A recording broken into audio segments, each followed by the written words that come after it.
По ВМРО, памет од народот почна да собира и СДСМ.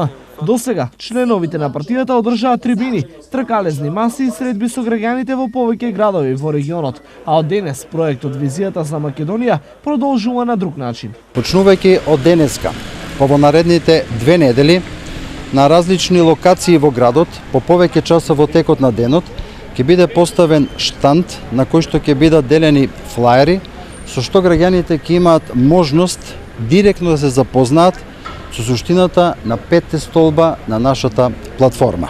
Освен на пунктовите, партиски членови и симпатизери идеи ќе собираат и од врата на врата. Тимови на општинската организација на СДСМ Штип ќе ги посетуваат граѓаните во своите домови, со што ќе имаат директна можност со своите предлози да учествуваат во креирањето на програмата, на изборната програма на Социјалдемократскиот сојуз на Македонија.